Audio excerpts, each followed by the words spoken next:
Hello and welcome into another episode of Locked On Wolves. Today on the show, what were the biggest surprises of the season? What were the biggest positives and also the biggest negatives that didn't go well for Minnesota over the course of this year? We'll break it all down next.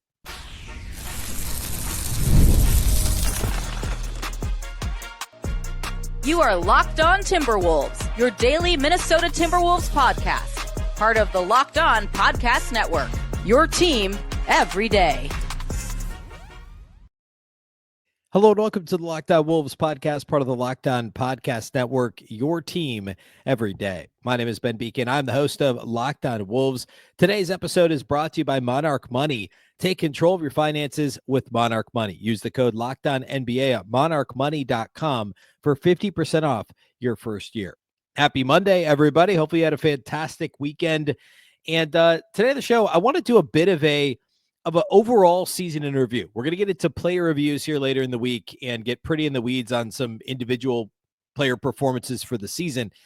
But what I want to do today, in the wake of the Timberwolves being ousted from the Western Conference Finals, is kind of a bigger picture, 20,000 foot view of what went right this season, either according to plan or perhaps a little bit, what went right that was a bit of a surprise. And then also, what were some of the negatives from this year, things that didn't go according to plan. And really what I'm going to do is hit basically three things on either side of it. And I want to start with the positives, like three things that coming out of the season, this stands out to me as notable. And then we'll get into some of the negatives and what all that means, combined with what I did on Friday's show. If you missed it, go back and check out Friday's Locked On Wolves, which Thursday was the post-game pod after the season ended. Friday was just kind of a take a step back. What did we learn in the playoffs? And this show, I think, pairs well with Friday's show. And then we'll get into like some of the actual player stuff and then the offseason roadmap things. Lots to get to here in the coming weeks. First, though, today, a big thank you for making Locked On Wolves your first listen every single day. Of course, this show is free and available everywhere. You can watch on YouTube. You can listen wherever you listen to podcasts. You can also watch on the Locked On Sports Minnesota app on both Roku and Amazon Fire TV. All right. Biggest positives from this season. What stands out to me? This is just kind of like hey, if you didn't realize this, this is important and we should talk about it. I guess I'll talk a little bit about how we got here too. But this is just a stat from the season. Minnesota ended up as one of the only four teams in the NBA that finished in the top 10 in both offense and defense for the season. And that's substantial. That's a really significant accomplishment. Actually, Memphis eked into it at the last second. So technically there were five teams. But really only four playoff teams. If I guess technically Memphis is a playoff team. The point, I don't want to take away from it.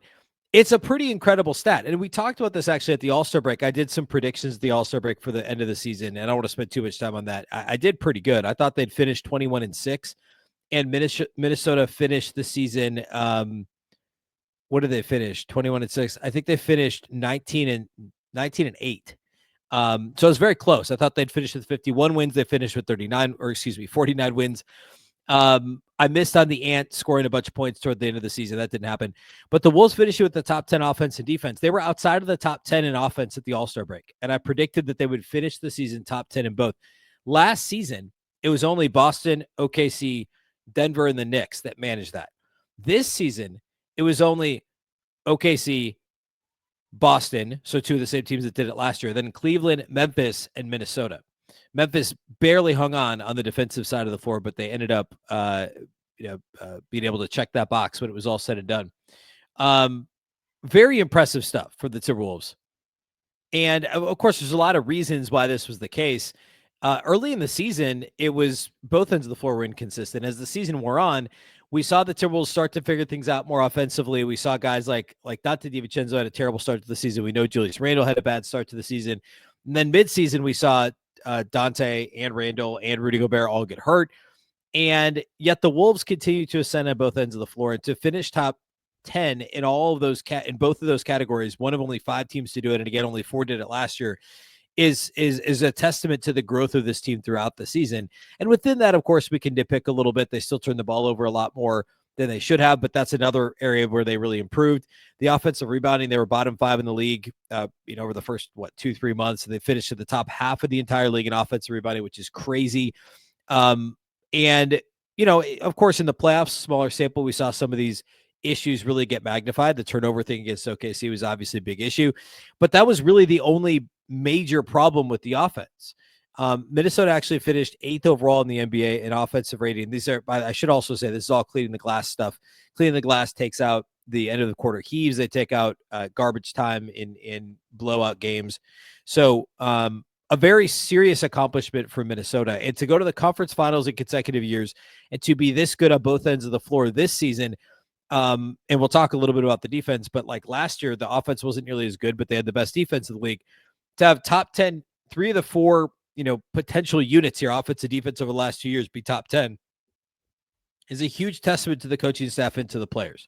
So I wanted to point that out off the top as a major positive.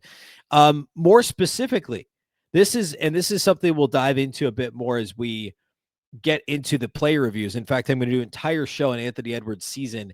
That one will probably be middle to late next week because we're going to go through the entire roster. We'll do kind of the end of the roster, two-way guys probably tomorrow, and do a few of them in a show. And then as we move forward, we'll do like half shows or segments on each guy.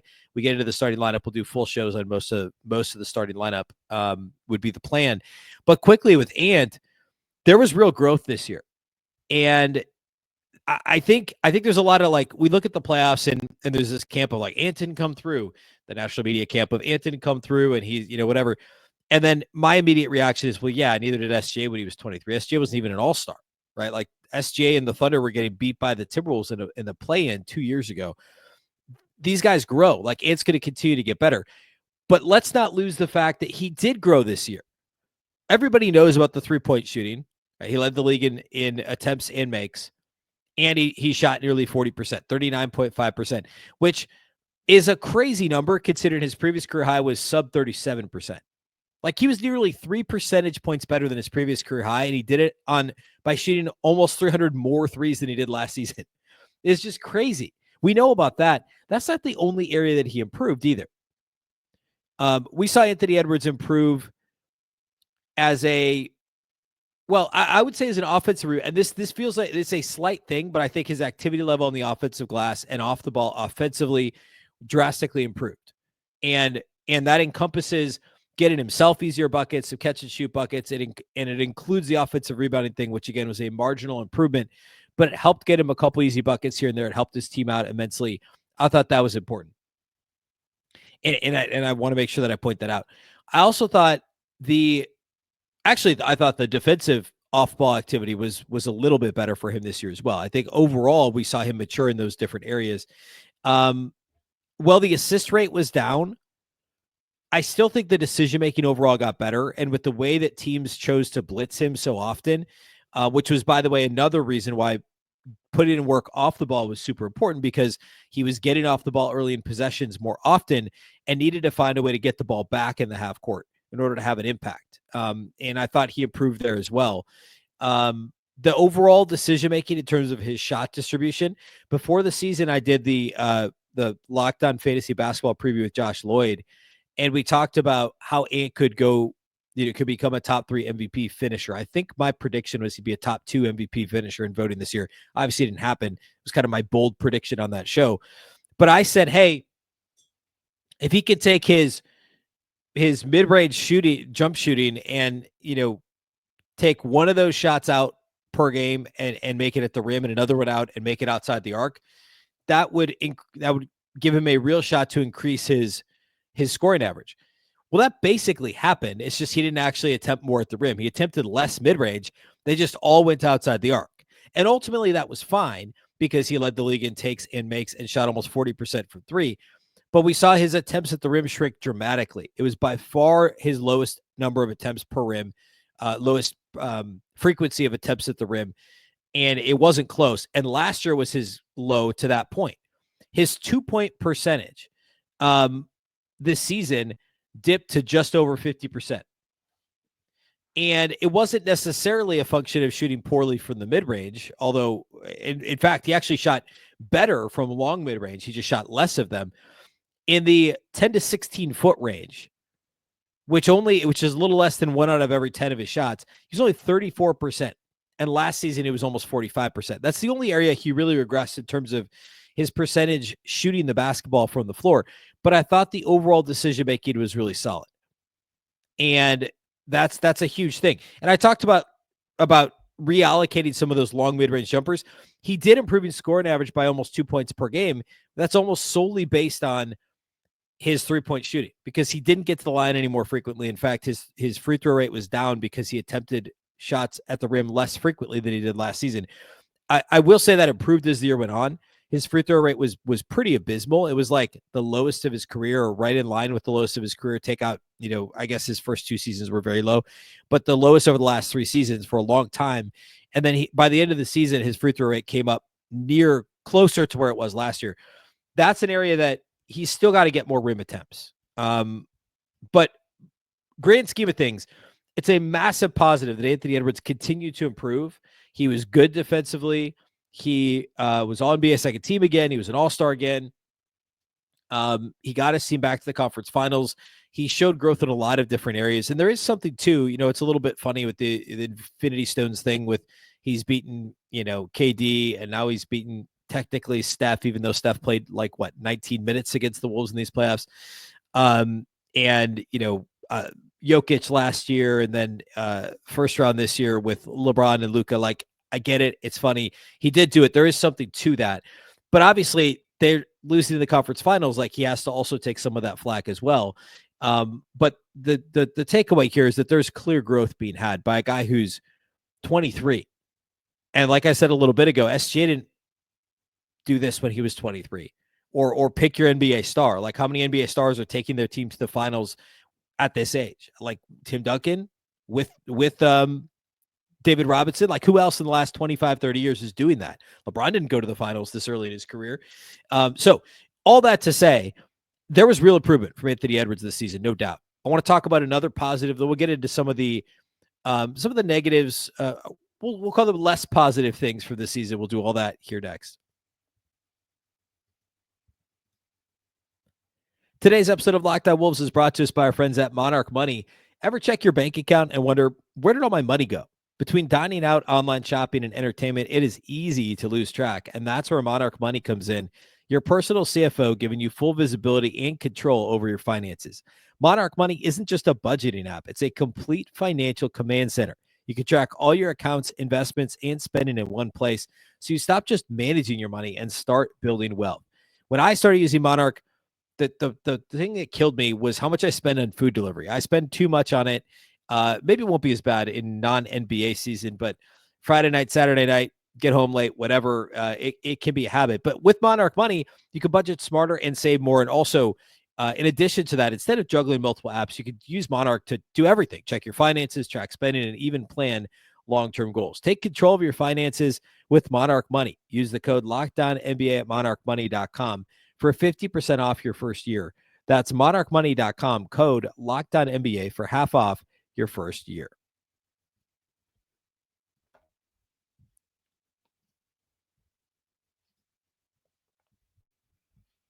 All right, another positive for the Timberwolves this year. Jaden McDaniels' growth. We talked about Ant already. Jaden's is perhaps even more impressive. And this is another one, even more so than Ant. At the surface level, it may not be super obvious. If you just glance at his, per game averages year over year, yeah, he scored a little bit more, but the three-point shooting dipped again. Right? Remember, 2 years ago, it was almost 40%. And then last year took a big hit. If you just go to Basketball Reference, look at the per game. Field goal percentage down. 3-point percentage down. 2-point percentage down. Effective field goal percentage down. We saw growth rebounding. We'll talk about that. Assist, steals per game, blocks per game, and scoring went up a little bit. So you look at this, you'd say, hey, percentages are all down, and scoring's only up a little. What gives? Did he really improve that much? Yes. Part of it is, I don't think this is straight recency bias because I think it's real, but the playoffs are really good. He averaged just over 12 points per game in the regular season. He was almost 15 per game in the playoffs on 51.5% shooting, 38% on three, almost 4 attempts per game for Jaden McDaniels in the playoffs. So you saw him be fantastic over the course of the postseason. But I mean, like we saw some of this manifest in the playoffs, but it started in the regular season. And this is where we saw real consistent overall growth. Don't worry too much about the shooting percentages because the decision-making was that much better. And because of that, his overall impact was much better. The free throw rate was up substantially. It was the second best free throw rate of his career. The three-point rate was down a little, but that's okay because we saw the free throw rate grow as much as it did. We saw him get to the rim more often. We saw him make some of those short mid-range jumpers that he's actually really good at. And the offensive rebound rate, we talked about this a bit mid-season. This is something we kind of saw glimmers of, or glimpses of, I guess, last year in the first round in the sweep of the Suns. Before the Suns series last year, I talked about on the show, hey, corner crashes are going to be big. Phoenix allows a lot of corner three-point opportunities. They are a bad defensive rebounding team. Minnesota's got a size, length, athleticism, youth advantage. They could take advantage here. And Jaden averaged like over 2 offensive rebounds per game in that sweep. I think he had I think it was like 3 per game. It was like 11 rebounds over the 4 games or something like that. Offensive rebounds. It was huge. And he carried that over into this season. And I guarantee you the Timberwolves coaching staff said, hey, look, Jaden, you are like our 4th option on offense. Well, 3rd option, I guess now. But like coming into the season, you're probably our 4th option in offense most of the time when you're on the floor. We ask you to do a ton defensively. Here's a way you can score easily in the half court. Just crash from the corner. We've got enough guys getting back in transition defensively. We'll be all right. Like, we need you crashing for the corner. And we saw Jaden McDaniels' offensive rebound rate up almost twice as high as we'd seen it last year. I mean, he was 5.6% offensive rebound rate and allowed himself and his team so many more easy opportunities to score against really what amounts to an unset defense if you're scoring off of an offensive rebound. And that was huge for him this year. And overall rebounding wise, he had a career high offensive rebound rate, a career high defensive rebound rate, and a career high rebound rate, obviously. And this was something coming out of last year. If you go back and listen to last year's player review for Jaden McDaniels, I harped on this because the rebound rates were the worst of his career last season. And this year, they were the best of his career. Real growth there. And he understood the opportunity he had on both ends of the floor to impact the game simply by being in the right place to be at the right time, playing hard and using his length and athleticism that he has. Along with that, on offense, we saw a career high assist rate. The assists per game were up too, but like the assist rate, which again is the percentage of possessions that his teammates are scoring on that he's assisted while he's on the floor. 9% of the time when he's on the floor, he was assisting teammate field goals. That was a career high and up 2.2 points from where it was last year. But, his best year prior was 2 years before that. That was huge. And we also, by the way, we saw the assist rate at a career high. We saw the turnover rate a career best as well, below 10% turnover rate. Okay, so let me unpack this a little bit more. He shot less threes, got to the line more,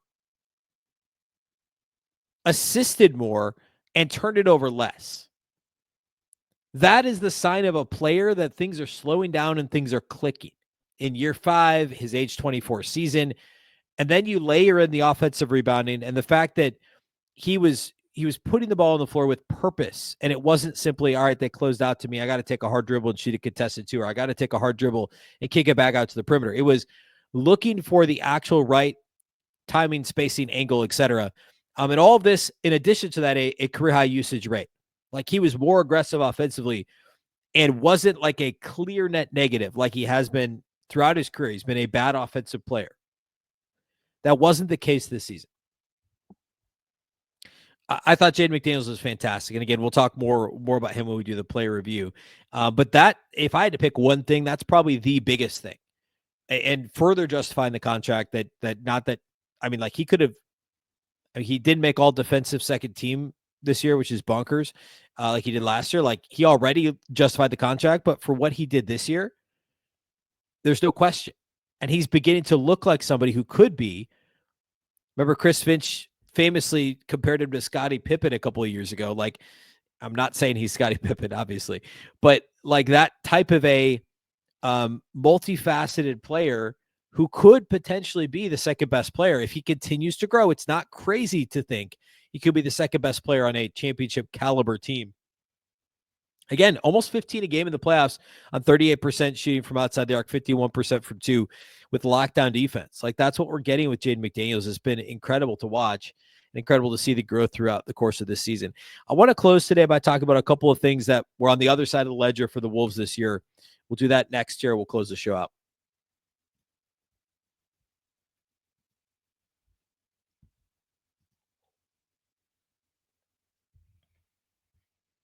All right, let's hit a couple of these fairly quick. One of them would be an easy one would be the defensive regression. We hit this a little off the top of the show. The defense went from what looked like a historically good defense last year. Remember, this was in the stat I've always cited is the gap between the league's best defense and the second best defense. It was the second best differential between the best and second best defense in the last 25 years, next to a Spurs season from like 18 years ago or something like that. Minnesota's defense last year was phenomenal. They had the best opponent effective field goal percentage against. They were top 5 in forcing turnovers. They were top 10 in defensive rebound rate, all that stuff last year. This season, it was a good defense all season, at times a great defense, at times a pretty average defense, but it all kind of evened out as the 6th best defense in the NBA. They were 6th in opponent effective field goal percentage. They were still top 10 in opponent turnover rate. They slipped to 12th in defensive rebound rate. And it was OKC that had a historically great defensive season this season and not Minnesota. I thought there were some individual performances that slid a little defensively. We talked about how there were some things about Ant's off ball on both sides of the floor that were a little bit better. I thought the on ball for Ant wasn't quite as good this year. I don't know why. I don't know if it was, sometimes those things happen. I don't know how much of it was focusing on the offensive game and the growth. I thought Jaden was probably every bit as good. DiVincenzo was not as good as I expected him to be. We talked about after the trade that he was asked to do some tough things defensively with the Knicks. And I thought he was a bit miscast for them as a defender, and he'd have an opportunity to go down a rung or two on the defensive kind of hierarchy, like how often he'd have to guard high usage guys. And he was being asked to guard SGA in the playoffs. Like, I thought the Wolves maybe overestimated what Dante could do defensively or asked him to do too much. Whereas if he's guarding another team's second or third best perimeter offensive player, he could be effective as a team defender. But I thought he was maybe miscast a little. And I don't think Nickeil Alexander-Walker was quite as good defensively this year as he was the year prior. But overall, and we could also say Rudy wasn't great to start the year, at least on the glass, which factors into it. They allowed a lot of opponent offensive rebounds. The defensive glass wasn't great for Minnesota early in the season. So again, a little nitpicky, but it certainly regressed from last season. There's no question about that, even if it was still a very good defense, and that was a bit disappointing.